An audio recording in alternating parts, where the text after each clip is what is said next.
thank you everybody for attending today. So really what we wanted to do today is talk about retention, employee retention, which is one of the biggest challenges that are facing organizations today, but in particularly how you can use employee feedback to tackle retention. So, but before we do, see here, there we go. The clicker work as well. So before we get into the details of this, what I wanted to do is just give a brief introduction to myself and to David. So I'm Alex. I'm the CEO or co-founder of ClearSight. Prior to starting this venture, I worked as an organizational development and design consultant for many years at Accenture. ClearSight was started back in 2015.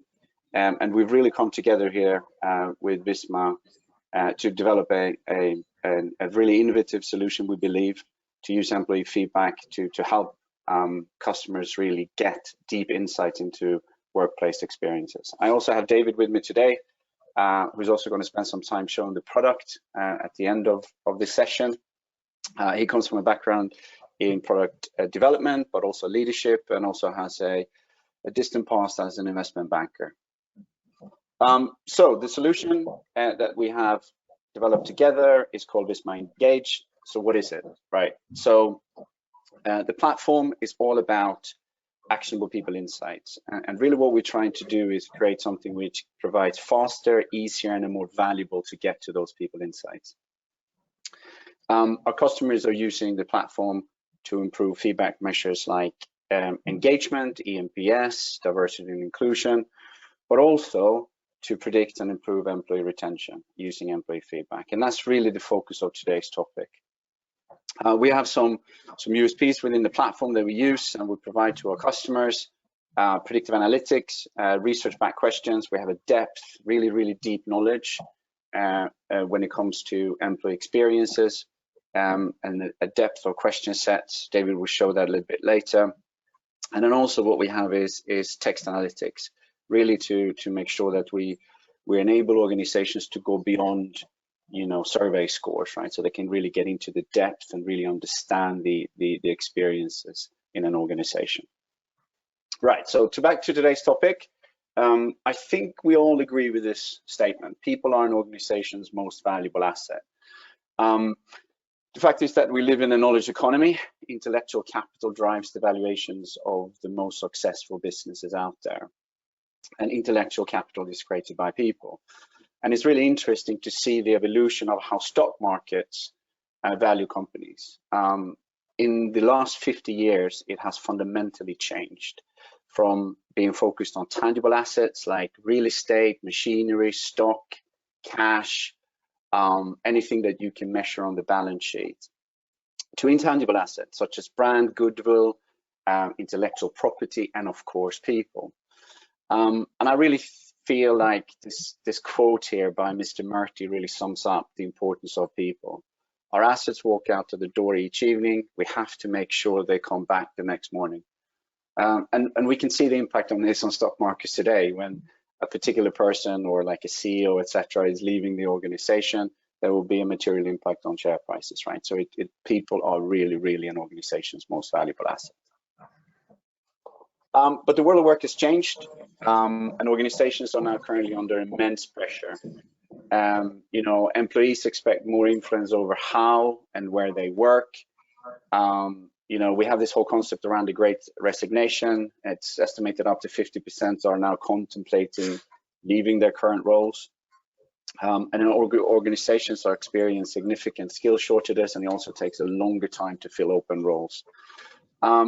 And now in higher levels of inflation, 77% of workers say that inflation or money worries is actually impacting them at work. And this has created an unstable workforce where retention now is a big and growing problem. Even when you normalize for COVID, for the pandemic, over the last 3 years, job resignations have increased by 158%, and it is continued to predicted to grow to an order of magnitude of about 50 to 70%, 75% over the next year. Whilst at the same time it takes longer to fill roles, 18% longer to fill open roles currently. So it really is the quitting trend that just won't quit. People have a lot more choices, much more personalized reasons why they want to work in an organization, etc. And I'll come back to a little bit more around the reasons why people are leaving organizations in a little bit. But also highlighting, what I wanted to do is highlighting the fact that it's a very costly problem, retention. It's estimated that it costs up to 33% of an employee's annual salary to replace that person if they leave. And for an organization of 500 employees with an average attrition rate of 15%, that becomes a €1 million problem. So it's a big and very costly problem. And that's also before you take into account soft costs like loss in productivity, which is estimated to be even more costly than just the hard cost, so to speak, of replacing an employee in the organization. And I think we all feel or have felt the impact of someone leaving our team. Immediately the workload increases, etc. You need to cover more ground in terms of responsibility, etc. And it really, really does impact the productivity within a team and within the organization. So what are the reasons why people are leaving the organization, right? So yeah, actually really interesting. There was a McKinsey study that came out during the summer and really highlighted that as actually the main reasons were non-traditional reasons. Traditional reasons being, not being compensated, not really kind of having the accurate job title. So less about prestige and actually compensation, but more things like not having caring leaders, having unsustainable work expectations, lack of career development and advancement potential, lack of meaningful work, and also not being supported enough around health and well-being. So, organizations really need to start to create a much more holistic view of the employee experience in the organization, right? So it's not just the traditional things, right? This research here clearly states that actually traditional tactics are not enough, right, to be able to retain people in the organization. We also did our own research around this, covering 3,000 organizations. And the top 3 reasons we found was, 1, poor leadership. Employees wanted to have better communication, more visibility around the management team. They also wanted to have better tools, right? In particularly simplification of technology and systems, and also a lot better training in terms of how to get the best out of the tools that they have to do their work. And the final thing, not being listened to, not being treated with respect from the management team, not having their opinions valued by the organization. Those were the top 3 reasons.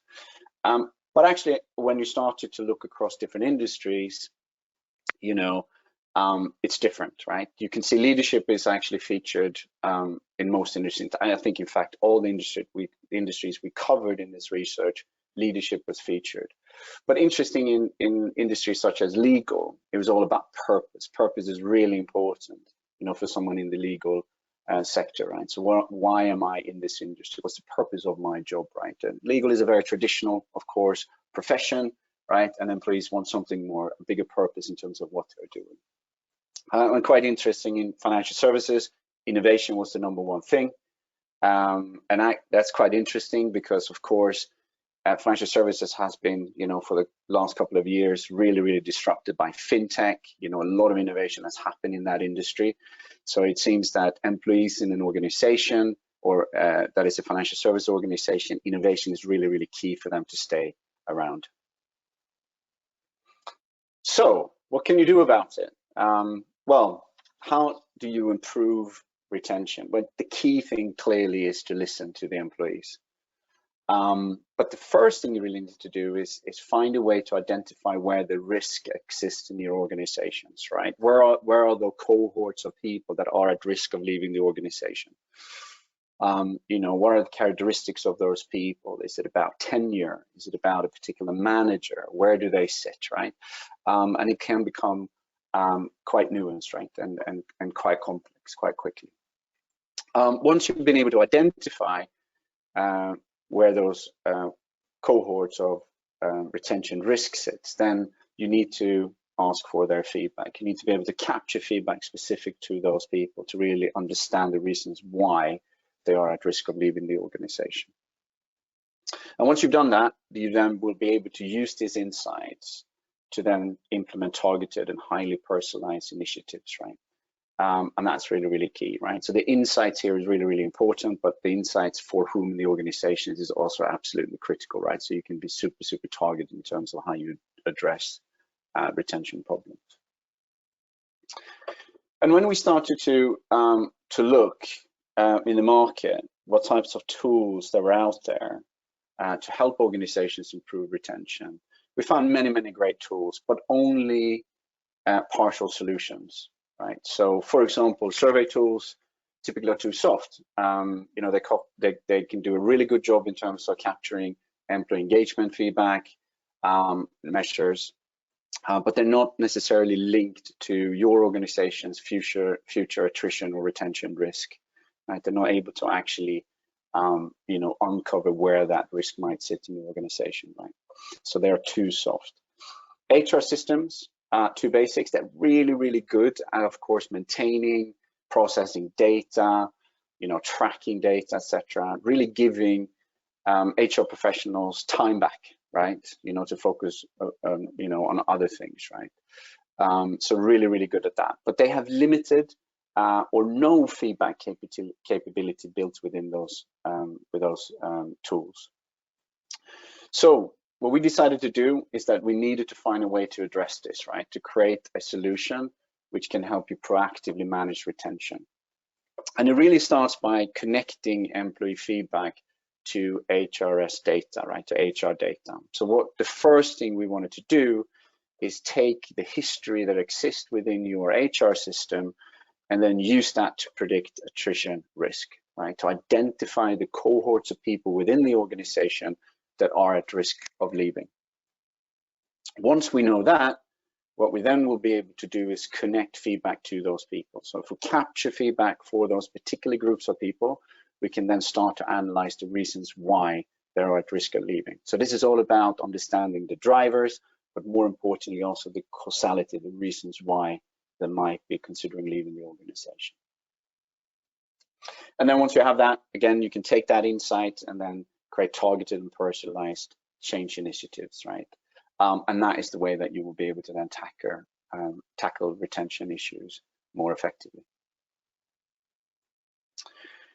To really bring it to life, what I wanted to do is just show you a case study. So Virgin Media is a UK company. It's a technology company. It's a media company providing broadband, also television services, and also have expanded also, of course, into mobile services and phones, etc. So they came to us with an attrition problem in their organization. So the first thing we did was that we segmented the attrition risk across their whole organization, right, into particular cohorts of people. And I wanted to show one which I thought was quite interesting, which was one particular cohort of employees, which were field salespeople. So door-to-door salespeople going out, knocking on doors, trying to sell Virgin Media packages to people. These people was particularly located in the north part of England, and they had a 2 times higher attrition risk than anybody else in the organization. So what we wanted to do is really, of course, use feedback to understand the reasons why. So we asked them what would they change using our platform, and we did not limit it to a closed answered question, a scale question. We said, just tell us, right? So write your feedback in a free text manner in terms of exactly what you think should change in the organization. And when we did that, we were able to uncover some really interesting themes in here, such as waterproof, rain, uniform, and they all talked about it in a very negative sentiment, right? And once we started to dig into the details in terms of what they were talking about, we understood that they were referring to their work uniform, which in fact was a fleece uniform. Fleece uniform, of course, fleece is warm, but it's not very dry, right? It doesn't keep you dry. So what we uncovered actually is the fact that the uniform was ineffective for the work that they were doing. They were getting wet. There was also a side effect of actually this, which actually high levels of absenteeism among these groups of people. But what, of course, we were trying to address here was the attrition risk. So what did they do about it? Well, what they did was they upgraded the uniform they spent 20 euros to then upgrade a uniform to Gore-Tex jackets. And actually, a year later, they could measure back, and the impact was halving the attrition rate for this particular groups of people, right, back to the average across the organization. And the value associated with that was more than 1 million euros in attrition cost savings. So hopefully that kind of gives you a little bit of context around the problem, you know, the different types of tools that are out there in the market, but the fact that actually you need to bring you know, elements both of an HR system, what's happening into that, together with feedback to get to something that gives you the insight to address retention issues effectively. What I'm going to do now is I'm going to hand over to David, who's going to then take you through this, how this practically would work, but also to show you a little bit in terms of how our platform works in this particular context. Fantastic. Alex, are you okay to keep sharing your slides? I am okay until you want me to switch over to the tech demo. That's great, thank you. Yeah. Good morning, everybody, and thank you. What I'd like to do is take a quick recap. We believe that every organization should be centered around its people, and we're on a mission to help leaders such as yourselves to proactively listen to your teams so that you're able to grow your organizations in a sustainable way. Now, what's unique about our solution is that we are able to collect and analyze the employee feedback, but connect it to that employee, that retention risk that Alex was talking about. And if there's one thing that we think is so important to be able to build and grow sustainably, it's this whole thing around retention. So what I'm going to do is I'm going to show you a little bit about how we can do it, and then I'll switch across to you know, to show you the platform in action. Alex, would you change slides? Yep. So I'd like to talk about two ways of being able to get started. Let's focus on the blue one first, on our virtuous circle in blue. And typically this is a great place to get started if you are just beginning on this journey, or you've perhaps been doing some things in the past about listening to teams, but kind of really want to step it up a level. So that's all around sort of starting with feedback. So collecting feedback. We often have customers ask us, you know, how should I get started? What questions should I ask? How often should I, you know, collect feedback? And what we always recommend is just starting with a general scan. And I'm going to talk a little bit about the framework that we use, which is called organizational fitness, that really helps you accelerate through all the discussions and the debate about what to do and how to do it. But that general scan will give you the broadest view of all the issues and scores within your organization to really sort of get started, and then go from there to dive deeply into specific topics. But what we're wanting our users to do is to kind of start with this idea of your baseline, and then to understand what's driving those scores, what's driving the way that people are talking about. And I think what's absolutely fundamental to this understanding of drivers is getting to these root causes. And this is where the text analysis comes you know, into play. It's so important. But once you've got this idea of what's driving your scores, what the root causes are, you're able to go into to the prioritization process. You know, what are the actions that you need to take? And from that, you can then build your change programs, and then start the cycle again. Now, there's an alternative way, which we think is much more targeted, and that's around looking at this idea of attrition risk. So this is the pink box. What we can do is, using our integrations, connect to the actual source HR data, and then do some historical analysis on you know, people leaving, and we can connect that to the employee feedback that you've got. So what this does is provides us a much clearer idea, a much more targeted way of sort of looking at feedback. So instead of it becoming quite soft and about culture and all those very soft measures, we can actually focus on a particular problem to optimize, and that is reducing your retention risks. So what I'm going to do, if we just, next slide please, sorry, if we can just focus on the platform quickly, there are 3 pillars to the actual platform and what you'll see in action. The first is around predictive analytics. So here we are using machine learning algorithms and some AI frameworks to look at historical data and then to understand where the risks are within your organization. Now this is important because traditionally when people were talking about retention, they would think about it in terms of teams. So it would be calculated and talked about with respect to teams, but you're missing so many different dimensions here, and this is where our predictive analytics can really help, because we're looking across all the different variables, the attributes, demographics, whatever you want to call them. It's not just in a team. There may be a particular segment or cohort of people that are at risk of leaving. That's cutting across teams. It may be something to do with gender or tenure or any other sort of variable.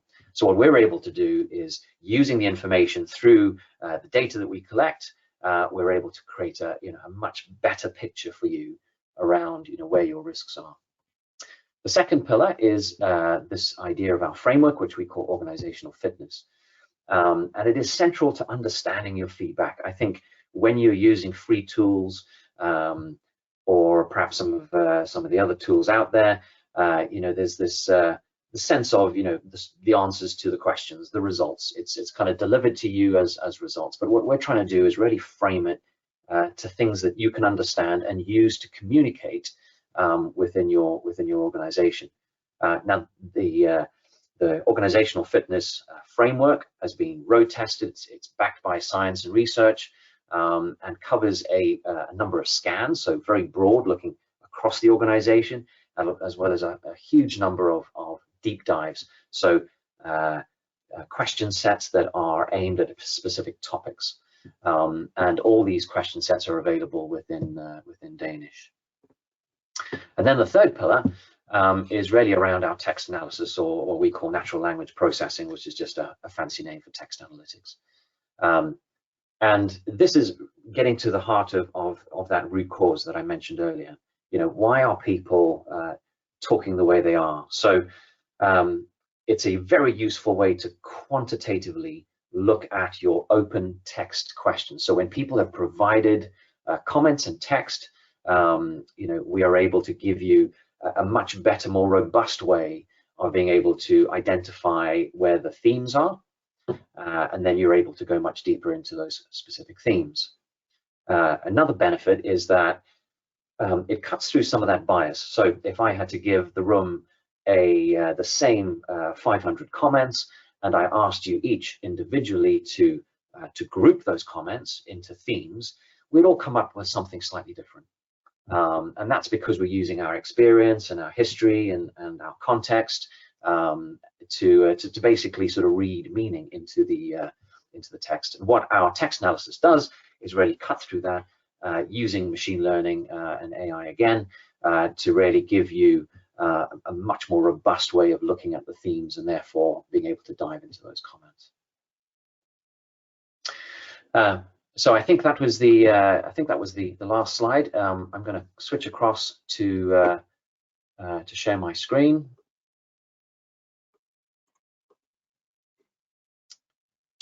You should be able to do it now, David. Fantastic, thank you.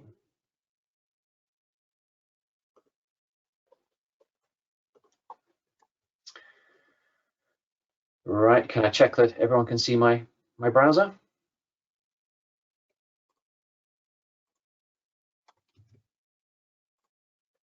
Is that coming through or not? Sure. Can you see David's screen? You should be able to see Visma engage at this point.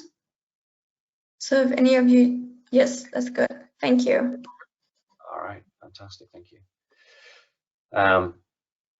Okay, so what you're seeing here is the platform. the Visma Engage platform, and what I'd like to do is show you a little bit about how we can get you started with either the attrition analysis or the collecting feedback. So as I said, there are two ways of getting started. Let's say that you wanted to start off with the attrition analysis. It's very simple. We can set up the integration using our APIs, and then in the background we can ingest some data and then produce an analysis for you that's showing where your top 3 cohorts are with the highest retention risk.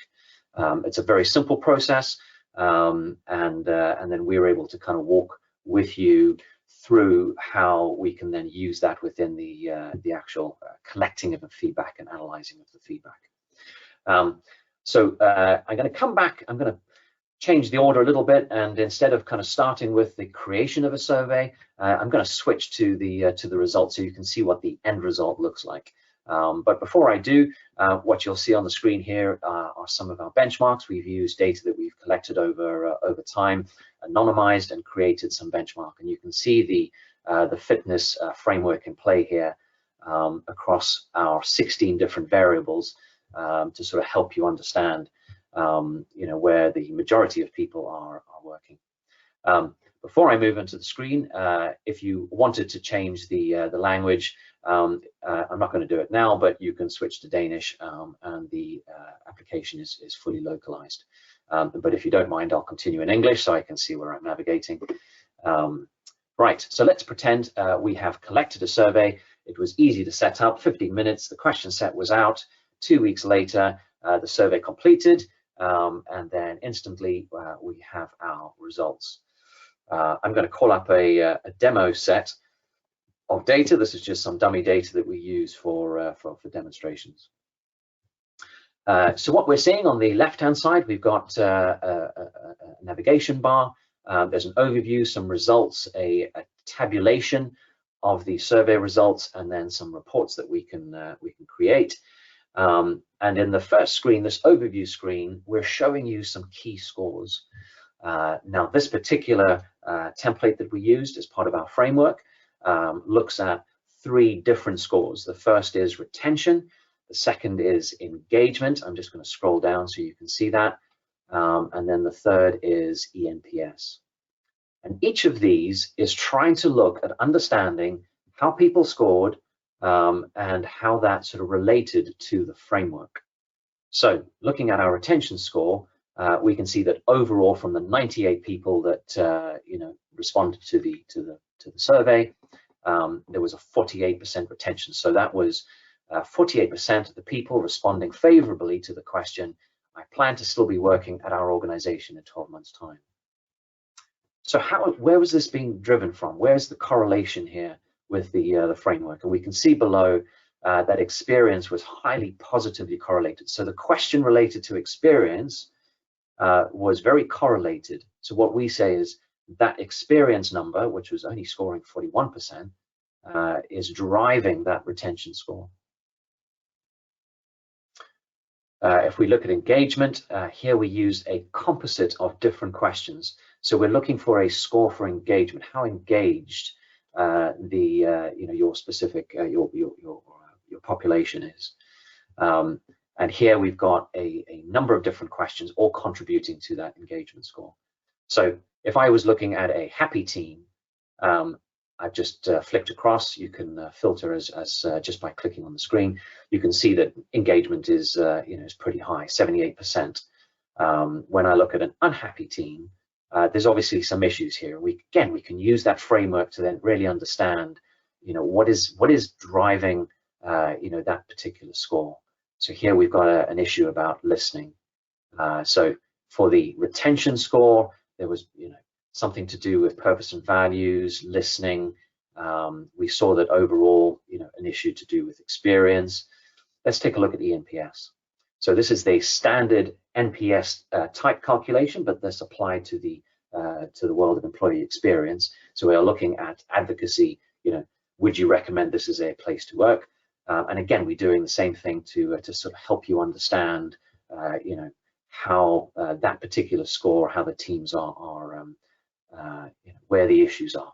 So there was one thing about that organization view when I was looking at retention that was quite interesting. So experience seemed to be quite highly correlated. So I want to go a little bit further. So let's look at the results. I flicked across into the results screen. Again, I have my my hierarchy, my organization on the left, and now I can see a little bit more about the respondents. So any data that you provide to us, we can use to facet or filter the data.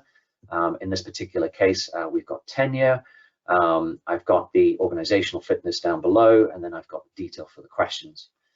On the right-hand side, I've got the comments. So while I'm busy navigating and slicing the data, I'm able to see how my comments are changing. And when I want to see the text, I can simply just flick the button and see what people are talking. So in this case, I'm looking at the 48 people that have been in the organization for less than 2 years, and I can see all the comments that they made. Now, we have many customers who just say, give me all the comments, we just want to read them. That's nice and easy, just press the download button, and you can get the spreadsheet with all the comments in them, with some additional data that we've provided.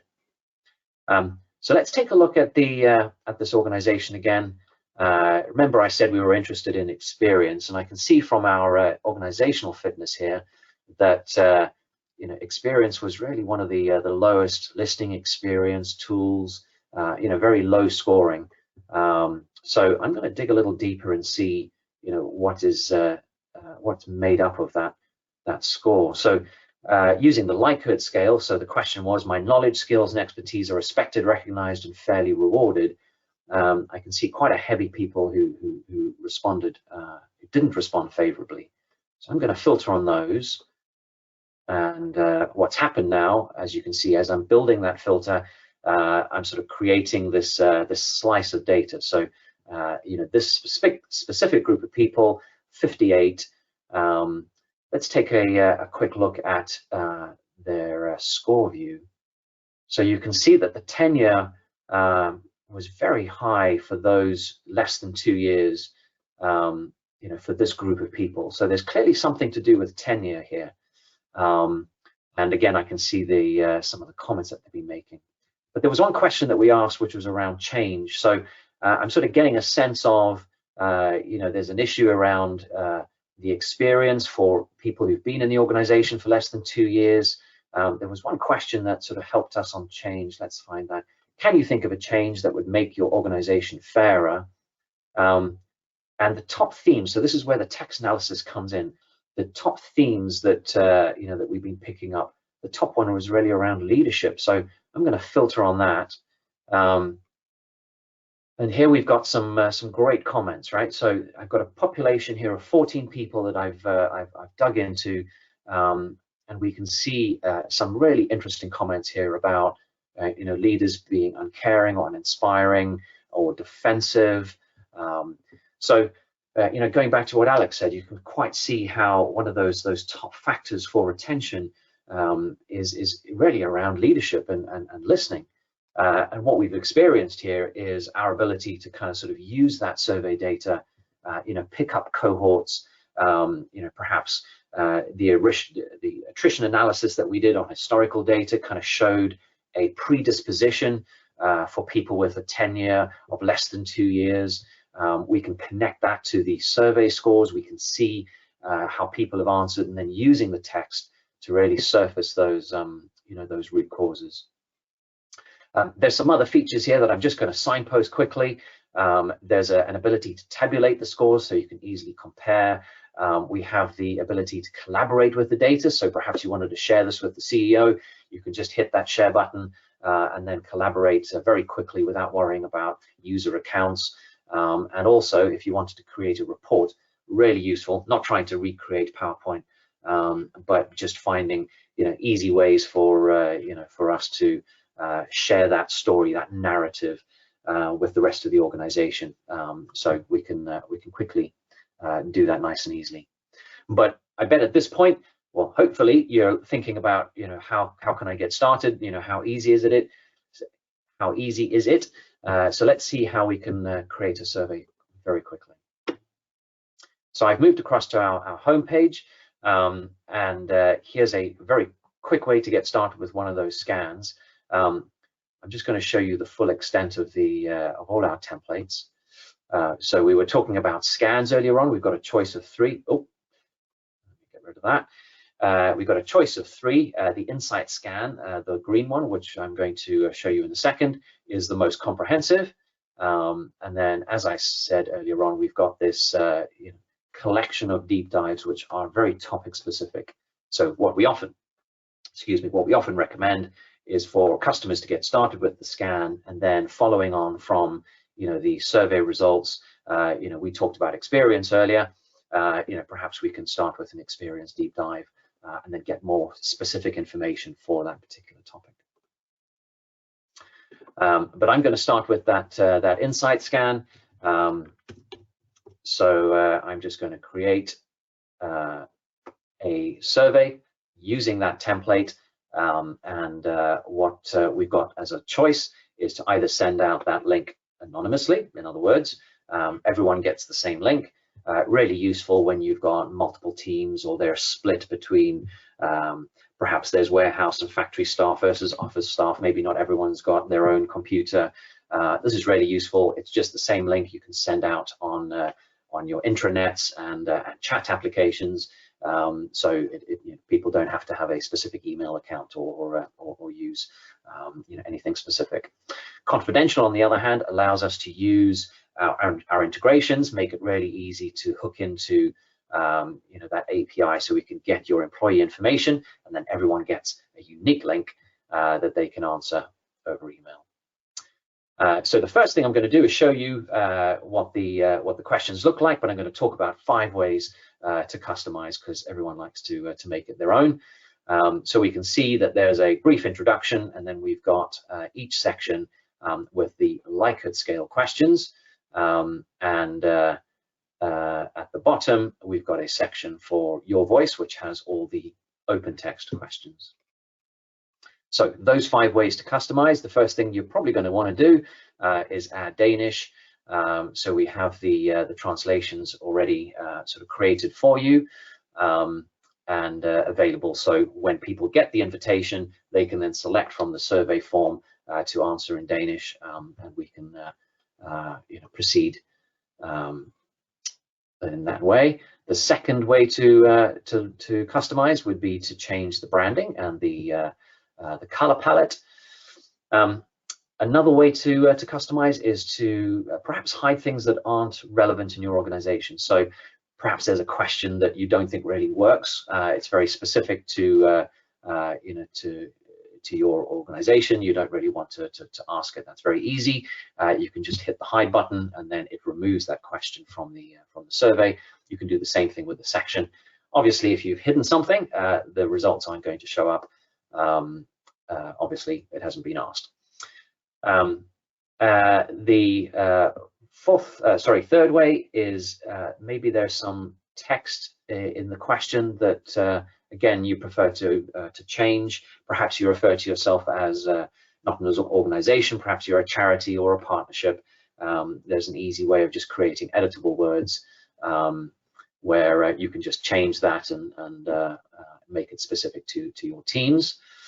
And then lastly, you can add as many sections and questions at the end. So perhaps there's more demographic questions that you want to ask, and there you have a whole collection of different question types that you can use, from more text, tell us more about X, or other types of types of questions to add at the end. So once this is all done, I'm just going to go back to languages. Just to remove this, because it's going to stop me from going any further.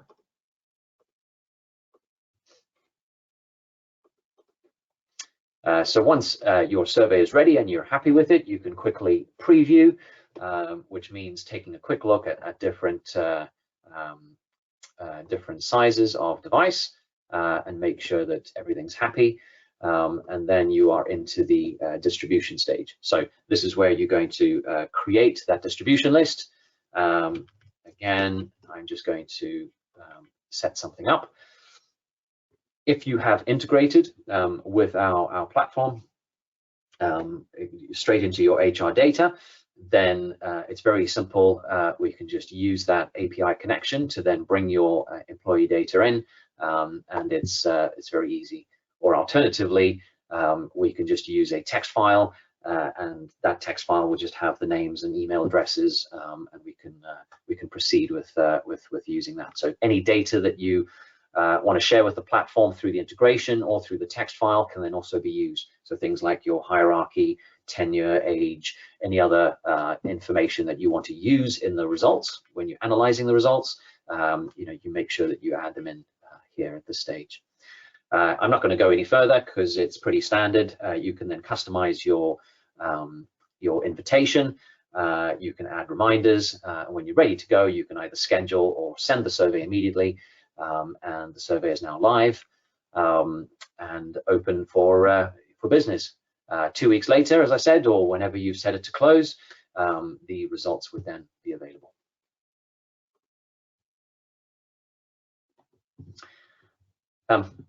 I think that's probably the demo done, unless there's anything specific, either Alex or Camilla, if there's anything specific that you'd want me to cover. No, I think that was good. I think that was everything we wanted to cover today, and I think we're more or less out of time anyways. Maybe we have time for some questions. Apologies, my camera is flicking in and out, so you might have noticed. No worries. Yeah, sure. And thank you so much, Alex, for the demo. Just as Alex mentioned, we don't have that much time for questions, sadly. But just maybe a brief question is how, let me see, good advice on creating adoption in the organization and getting the most out of the data.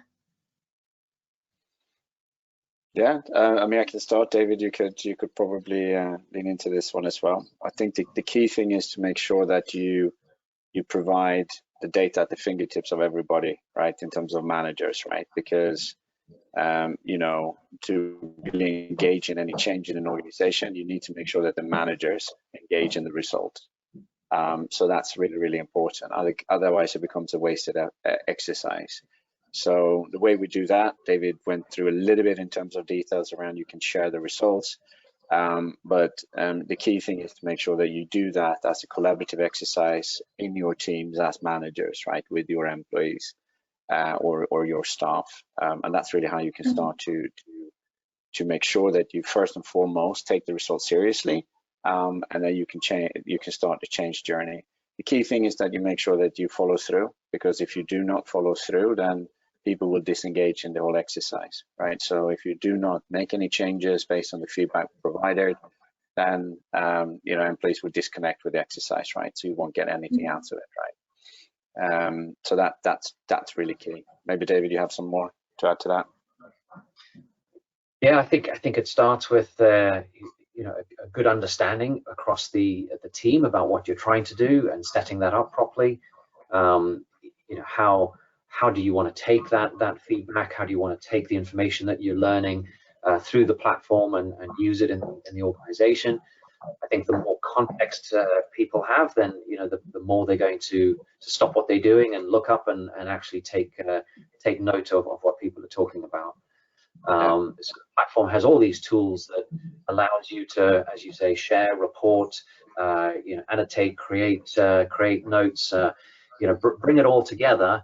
But ultimately, it's the attitude in the team that really makes the biggest difference about how you manage the change and the prioritization after that.